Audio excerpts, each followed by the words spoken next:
안녕하세요. 크립토TV입니다. 이번 시간에는 이번 상승장이 우리 생각과 조금 다르게 갈 수 있는 가능성도 염두에 둘 필요가 있을 것 같습니다. 무슨 내용인지 살펴보시죠. 먼저 미국 주식 얘기를 좀 해볼까 합니다. 올해 8월 15일자인데요. 골드만 출신 헤지 펀드 이제 회사가 엔비디아 같은 이제 소위 매그니피선 세븐 이제 미국에 잘 나가는 주식 7개를 M7이라고 하잖아요. 대거 처분했다. 이런 기사가 뜨니다. 일단 엔비디아 지분을 무려 84%를 줄였다. 왜 처분을 했을까요? 이제 그냥 저의 짐작컨대 좀 과거 대비해서 많이 사실 올랐잖아요. 엄청나게 올랐습니다. 엔비디아. 그래서 차익 실현을 한 게 아닌가 싶긴 합니다. M7 중에서 아마존도 팔았고요. 마이크로소프트도 좀 팔았고, 메타, 이제 구 페이스북이죠. 지분을 일부 조정했다. 중국의 최대 전자상거래 기업인 알리바바도 한 7% 줄였다. 알파벳, 이제 구글입니다. 아마존 모두 이번 분기에 이게 이제 지금 3분기를 얘기하는 것 같아요. 약 12% 주가가 떨어졌었고, 마이크로소프트도 7% 내렸고, 메타는 4.5% 상승을 했었다. 여기 이제 보니까 M7 주식을 분할 매도, 그러니까 한꺼번에 그냥 다 던졌다가 아니고요. 분할 매도를 통해서 지분을 점점 낮춰가는 거죠. 이게 이제 저희에게도 좀 그 시사점이 되는 게 이거 같아요. 내년에 어느 시점이 됐을 때 남들이 미쳤다 할 그 시점에 차익을 우리가 실현을 하면서 조금씩 실현하면서 나와야겠죠. 꼭지를 압니까? 우리가 어떻게 알겠습니까? 제가 뒤쪽에 좀 알 수 있는 좀 그 실생활, 그러니까 쉽게 접할 수 있는 그 지표를 하나 또 한번 말씀을 드리려고 합니다. 그럼에도 불구하고 꼭지를 모르기 때문에 분할 매도로 빠져나오자. 자, 헤지 펀드들이 M7, 매그니피센트 7 주식을 판 게요. 사실 올 초부터 그냥 연중 계속 팔았다라고 나옵니다. 이제 그 올해 2월 달 기사거든요. 올해 2월부터 헤지 펀드들은 이제 M7 주식들을 팔았고 미국에 있는 증권사들은 M7을 오히려 더 샀다라고 보여집니다. 헤지 펀드들은 그간의 상승분을 분할 매도로 차익을 실현한 게 아니냐. 근데 최근 미국의 증권사, 자산운용사들도 M7의 비중을 줄이려고 하는 모양새가 조금 포착이 됩니다. 뭐냐면요. 10월 24일인데요. 매그니피센트 7 제외한 ETF가 등장했다. 빅테크에 힘 빼기를 시도하는 미국. 빅테크 소위 말하는 그 M7 7개 회사에 주식 쏠림 현상이 너무 심했거든요. 변동성 대비 차원에서 지금 ETF에서 제일 그 시가총액 높은 7개를 빼버린다라는 얘기입니다. 자, S&P 500 그러니까 잘 나가는 500개 회사에서 7개 빼고 493개만 모아서 ETF를 만들었다라는 얘기예요. 엔비디아, 애플, 마이크로소프트, 메타, 아마존, 구글, 테슬라 이 7개를 빼고 ETF를 만들었다. 이유가 뭐라고 합니까? 빅테크에 과다 노출되어 있어서 기술주에 대한 상승 랠리, 특히 인공지능 랠리, 작년부터 어마어마했지 않습니까? 이거 끝나면 투자자들이 크게 피해를 볼 수 있다. 이 M7만 합치면 지금 S&P 500 지수에서 무려 시가총액 30%를 차지한다. 우리나라 코스피로 치면 거의 삼성전자급입니다. 삼성전자 하나에 울고 웃고 하듯이 M7이 지금 많이 올라서 좌지우지한다라는 거죠. 과다 노출이 된다면 하락할 때 위험이 클 수 있기 때문에 대비하자는 차원에서 이 7개를 뺀 ETF를 만들었다. 실제로 지난 1년간 이 7개 그 빅테크 7개를 집중적으로 담았던 ETF는 무려 ETF가 57%가 상승했습니다. 최근 한 달은 좀 하락을 했었죠. 투자자들이 이제 빅테크 투자에서 발을 빼려는 모습을 보인다. 이런 기사도 뜹니다. 사실 객관적으로 지난 1년, 과거 23년부터 M7의 주가가 굉장히 많이 올랐거든요. 이게 지금 코인으로 비유를 하자면 비트코인이 1억을 다시 돌파를 했잖아요. 아직 근데 이제 우리 이제 고인물 입장에서는 비트코인 1억 지금 사기 너무 비싼 거죠. 이런 느낌이지 않을까. 사기는 좀 꺼려진다. 저는 이렇게 보고 있습니다. 자, 우리나라 미래 에셋 자산 운용도요. 미국에서 아시아 최초로 S&P 500 지수 동일 가중으로 투자하는 상품. 그러니까 빅테크 시총이 높다고 해서 더 많이 투자하는 게 아니고 골고루 이렇게 흩뿌려 놓은 ETF를 지금 이렇게 제시를 했고요. 빅테크 위주에서 다변화를 꾀하고 있다. 빅테크 쏠림 현상을 지금 변동성을 피하기 위해서 지금 이런 걸 출시했다. 어, 이건 이제 제 개인적인 의견입니다. 이건 뭐 100% 맞다 틀리다 할 수가 없습니다. 지금 트럼프의 당선 가능성이 점점점 높게 시장이 베팅을 하고 있죠. 그에 따라서 금도 오르고 비트코인도 오르고 주식도 오르고 있습니다. 단기적으로 봤을 때 대선이 끝난 다음에 너무 크게 한 번씩 미 주식이 올라가면 단기적으로 조정도 가능하지 않을까요? 라는 생각을 해봤습니다. 오해를 하시면 안 됩니다. 통계적으로 미 대선이 있었던 다음에 특히 상반기는 주식시장 상승 확률이 굉장히 높았습니다. 제가 말하는 조정이라 함은 단기적인 조정을 말씀드리는 겁니다. 자, S&P 500 지수, 나스닥 지수를 제가 한번 가져와 봤습니다. 현재 이 빨간색이 머물고 있죠. 둘 다 지금 뭐 거의 뭐 2022년은 이제 바닥을 한번 다졌고 뭐 사실 뭐 거의 쉼 없이 달렸지 않습니까? 이전에 2021년 전 최고점은 이제 추억 속의 지수가 되고 말았습니다. 그러니까 이제 이만큼 올랐으면 한 번 정도 쉬어갈 수 있지 않겠냐 이런 얘기를 지금 드리고 있는 겁니다. 특히 이제 올해 들어서 금 가격이 뭐 수직으로 거의 상승을 하고 있는데요. 뭐 인플레를 대비하기 위해서 뭐 유동성이 증가하니까 오르는 것은 뭐 그럴 수 있습니다. 사실 그러려면 금 가격도 오르지만 구리 가격도 같이 좀 올라줘야 됩니다. 구리는 특히 이제 산업재에서 뭐 제조업이랄지 많이 쓰이거든요. 근데 구리의 가격은 올해 이제 특히 하반기 들어서 한 20% 이상 실은 빠졌습니다. 이게 실은 그 산업체, 제조업에서 구리를 갖다 써야 되는데 이거 좀 많이 안 쓰네. 꼭 이제 석유도 많이 안 쓰면 이제 경기 침체라고 예측하는 경제학자들이 있거든요. 그럴 가능성은 없나라는 생각도 한번 해보는 거죠. 미 연준에서 뭐 지난 10월에 B컷 0.5% 금리 인하했습니다. 11월 달은 뭐 이변이 없다면 0.25%를 낮추지 않을까 예상을 하고 있거든요. 금리를 이렇게 낮추면요. 실은 미 국채 이 수익률 이게 같이 움직여야 돼요. 그러니까 국채 수익률이 사실은 그 이제 금리 인하하면 떨어져야 되는데 특히 10월 달에 올랐죠. 생각보다 빠르게 올랐습니다. 심지어 이제 단기적으로 강달러도 지금 나오고 있고요. 국채 금리가 상승했다. 이거 그냥 쉽게 말씀을 드리면 내년도 저는 중장기 뭐 주식이다, 코인이다, 유동성 랠리를 예상하고 있습니다. 근데 단기적으로 봤을 때 너무 오버슈팅이 나온다면 미국 주식 뭐 예전부터 통계적으로 금리 인하하면 한 번씩 이렇게 휘청휘청 했거든요. 특히 이제 M7 주식이 조금 고평가된 모양새가 좀 뚜렷하게 보이거든요. 금이랑 구리 가격이 같이 가는 게 아니고 반대로 간다? 그러면 한번 터덕일 수도 있지 않을까? 지금 이런 가능성을 말씀을 드리는 겁니다. 미 주식 시장이 잠시 쉬어갈 가능성. 대세 하락장으로 진입할 것이다 이런 얘기가 아니고요. 25년 불장은 끝났다 이런 얘기는 더더욱 아닙니다. 단기적으로 미 주식이 급등하면 여기에 이제 소위 말해서 선물 엄청나게 달려들거든요. 10배, 20배.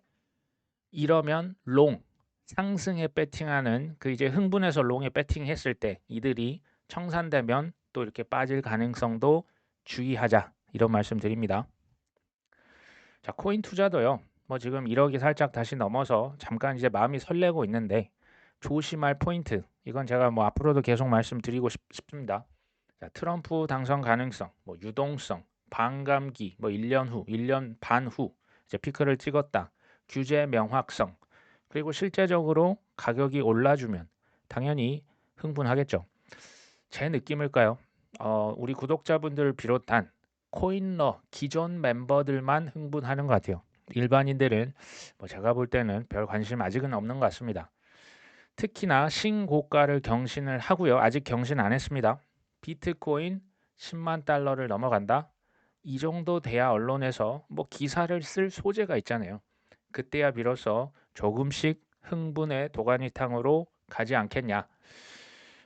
코인러들은 뭐 주식도 그렇지만 특히 흥분의 도가니탕이 되면 우리처럼 그냥 코인 현물로 사서 뭐 거래소 뭐 비트 같은 데 스테이킹 맡기는 게 아니라 선물로 갑니다. 선물로 하는 이유는 단기에 이건 정말 오를 것 같아. 확실해서 10배, 20배, 심지어 100배까지도 비투로 롱에 그러니까 상승에 배팅을 하거든요. 이러면 뭐 단기에 아주 큰 돈을 벌 수가 있기 때문에 이러면 말씀드렸죠. 순식간에 롱에 배팅한 그 투자자들이 다 청산될 가능성이 높아지는 거예요. 이러면 밑으로 한번 훅 꺼질 수도 있다. 말씀을 한번 드립니다. 글로벌 컨설팅 업체죠. 보스턴 컨설팅 그룹에서 RWA 펀드 운용 자산이 5년 이내에 6천억 달러를 돌파할 것이다. 우리 돈으로 하면 대략 830조 원인데요. 5년 후에 뭐 대략 한 80배 정도 더 커질 것 같다. 이런 얘기입니다. 근데 여기에서 이제 RWA 시장 자산 토큰화를 시키면 누군가 이것을 자산을 토큰한 걸 누군가 사잖아요. 살 때 쓰이는 돈이 뭐가 될 것이다? 스테이블 코인, CBDC는 아시죠? 토큰화 예금은 뭐냐면 뭐 우리나라로 예를 들겠습니다. 신한은행에 내가 이제 계좌에 돈을 집어넣어놨죠. 100만 원을 넣어놨습니다. 그 100만 원을 토큰화 시켜버리는 거예요. 어차피 지금 우리가 하고 있는 게 디지털 머니긴 한데요. 블록체인 레일 위에다 이제 올려놓고 토큰처럼 쉽게 왔다 갔다 하겠다라는 겁니다. 사실상 뭐 스테이블 코인 CBDC랑 뭐 비슷한 개념인데 어쨌든 이런 법정 화폐들이 시장 계속 돈 찍겠죠. 이게 어디로 간다고요? RWA를 밀어 올릴 것이다라는 얘기입니다. 이 유동성이 뭐 RWA만 올리겠습니까? 뭐 주식도 올리고 뭐 결국 다른 시장으로도 가겠지만 RWA와 코인 우리가 투자하고 있는 퍼블릭 체인들 뭐 이더리움, 솔라나, 아발란체, 니어 프로토콜 이런 퍼블릭 체인의 망을 한 50배에서 100배 이상 더 키우지 않겠냐라고 보고 있습니다. 비트코인 현물 ETF가 지금 하루에 8.67억 달러, 우리 돈으로 1.2조 원이 하루에 비트코인에 들어왔습니다. 뭐 역대 세 번째 큰 금액입니다. 누가 이렇게 많이 사나? 뭐 지난 시간에 한번 보여드렸죠. 개인도 많이 사지만 2배 이상 누가 산다고요? 기관 투자자들이 사고 있고 특히 블랙락 ETF를 많이 사고 있습니다. 자, 타이거 리서치에서 대만 웹3 정책이 스탠스가 완화되고 있다. 정부도 CBDC를 개발하고 해외 가상자산 ETF 투자를 허용을 검토하겠다. 지금 조금씩 긍정적으로 변하고 있는 거죠. 그 다음에 이제 코인베이스도 비자 직불 카드를 통해서 코인 매매를 지원하겠다. 이제요, 전 세계에서 코인과 이제 퍼블릭 체인들 사용을 장려하고 있죠. 점점 이제 전 세계가 이런 방향으로 갑니다. 이제 입법도 하고 있고 법 곧 있으면 다 통과시킵니다. 신용카드로 이제는 코인을 언제 어디서나 누구나 살 수 있는 시대가 열렸죠. 중요한 것은 현재 일반인 분들이 비트코인에 대한 관심 좀 많아졌을까요? 코인텔레그래프가 뭐 기사를 얘기했는데요. 이게 결국 구글 트렌드를 기사화시켰다 보시면 됩니다. 자, 일반 투자자들은 관심이 아직 저조하다. 최근에 뭐 비트가 좀 올랐음에도 불구하고 관심도를 역대 최고조 2021년 5월 말이 100점이었다면 현재는 몇 점? 23점이다라는 겁니다. 자, 알트코인을 제가 하나씩 뭐 이렇게 검색을 해보니까요. 보통 대부분 알트코인이 100점 만점에 10점에서 20점 사이입니다. 14점, 15점, 17점 이런 게 많은데 특히 알트코인의 대장이라고 할 수 있는 이더리움은 7점입니다. 이더리움 인기가 지금 이만큼 떨어진 거예요. 저는 뭐 이더리움을 절대 이렇게 지금 저는 저평가라고 보고 있습니다. 뭐 어쨌든 근데 어떻게 보면 이게 당연할 수도 있어요. 그리고 이제 코인베이스 앱 순위가요. 한때 뭐 50위로 치솟았지만 현재는 뭐 308이라고 합니다. 자, 비트코인이 지금 뭐 최고점도 돌파를 못했고 10만 달러는커녕 아직 뭐 그 흥분의 도가니탕은 저 멀리에 있는 거죠. 어떻게 보면 전 당연한 결과라고 생각을 합니다. 여기 보시면 똑같이 비트코인이 7만 1000달러가 넘어섰는데 올해 3월 달에는 코인베이스 앱 스토어에서 앱을 다운로드 받는 그 순위가 올해 3월 달 비트코인 1억 돌파, 1억 시대 열렸다. 그때 글로벌 순위 20위였습니다. 지금 몇입니까? 480입니다. 사람들이 코인베이스 앱을 다운 지금 안 받고 있는 거예요. 가격은 똑같은데 신기하죠? 이게 뭡니까? 이게 투자자의 심리입니다. 특히 일반인들의 심리죠. 지금 굉장히 사람들이 관심이 없다.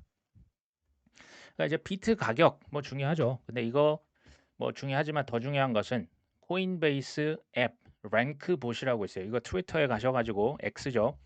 코인베이스 앱 뱅크 봇이라고 이거 영어로 쓰시고 팔로우를 하시면 이걸 쉽게 이제 보실 수 있거든요. 글로벌 앱 순위가 이거 기억하십시오. 코인베이스가 이거 이제 파이낸스 앱이 아니라 전체 글로벌 앱 순위에서 심지어 탑 10 안에 들고요. 탑 3 안에 들고 21년도에 탑 1을 기록했던 날이 있습니다. 그때 21년 4월로 제가 기억을 하거든요. 그때가 되면 뭐하자? 매도하시면 됩니다. 제가 볼 때 이거 굉장히 심플하지만 유용한 지표라는 생각을 하거든요. 지금은 보셨잖아요. 지금 뭐 300이, 400이 지금은 팔 때가 아닙니다. 오히려 저는 살 때라는 생각도 사실 들거든요. 솔라나를 구글 트렌드에 한번 제가 쳐봤습니다. 최근에 51점입니다. 100점 만점에 51점이면 생각보다 굉장히 선방을 하고 있는 겁니다. 아까 이더리움 7점이었죠. 밈 코인은 어땠을까? 지난 3월 달에 무려 100점을 찍었습니다. 그때 뭐 밈코인 열풍 어마어마했던 거 기억나십니까? 지금은 33점. 그러니까 지금은 좀 많이 떨어졌지만 제가 봤을 때 밈코인은 얼마든지 지금 다시 불어올 수 있습니다. 열풍이 불 수 있겠다. RWA라고 하는 그냥 검색을 제가 구글 트렌드에 쳐보면 현재 100점 만점에 49점입니다. 굉장히 RWA도 아직 뭐 인기 지난 또 3월 달에 지금 100을 거의 찍었거든요. 지금 뭐 나쁘지 않습니다. 이거 RWA도 여전한 그 인기가 있고요. 인공지능이라고 하는 것도 제가 뭐 AI를 쳐봤더니 현재 무려 97점이네요. 사람들의 인공지능에 대한 관심은 사실 아직 죽지 않았구나. 지금 AI 코인이 아니고요. 그냥 인공지능 전반적인 얘기를 하는 겁니다. 제가 이전에 한번 보여드렸던 차트가 있죠. 돈이 처음에는 비트코인, 그 다음에 이더리움, 뭐 솔라나, 아발란체, 이제 미드캡으로 갔다가 로우캡 가고 계속 돌 것이다. 이거 이제 쉽게 말하면 순환매거든요. 이게 일반적인 투자자들의 심리의 흐름을 나타냅니다. 근데요, 이럴 수 있는 가능성도 한번 생각해 보자는 차원입니다. 변칙이 나올 수도 있겠다. 뭐냐면요.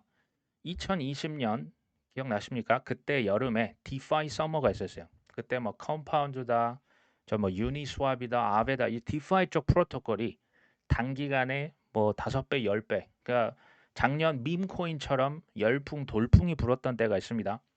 그리고 23년, 24년은 제가 말씀드린 밈코인, 인공지능, 뭐 이제 RWA는 아직 뭐 엄청난 열풍까지는 아니었지만 밈코인 AI 열풍이 엄청 불었었던 거 기억나십니까?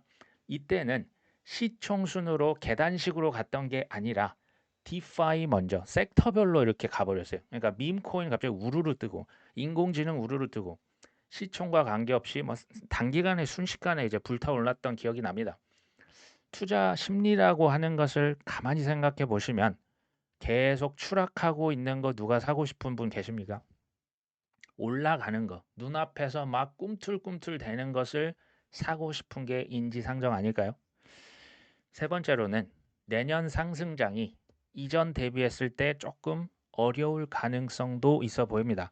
그 이유를 한번 말씀을 드려봅니다. 그러니까 혼란스러울 수 있다는 얘기예요. 그냥 가만히 기다리면 내 코인도 가야 되는데 쉽게 말하면 작년에 이제 밈코인이랄지 뭐 워낙 신규 코인들, 신규 테마들 뭐 디핀이다.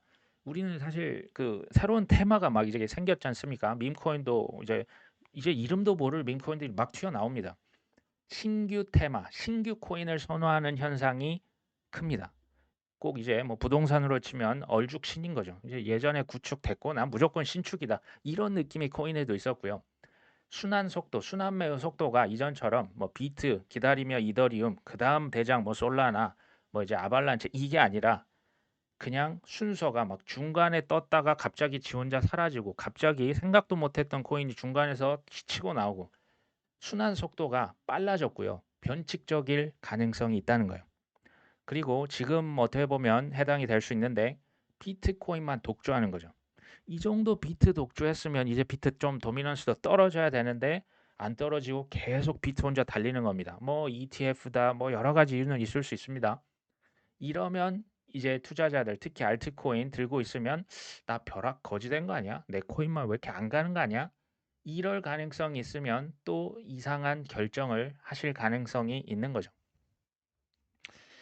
마지막으로 뭐 어떻게 보면 이건 이제 투자에 대한 뭐 기본적인 원칙이라고 보시고요. 한번 생각해 보셨으면 합니다. 뭐 절대적인 건 아니고요. 가급적이면 믿음이 큰 코인에 투자를 많이 하세요.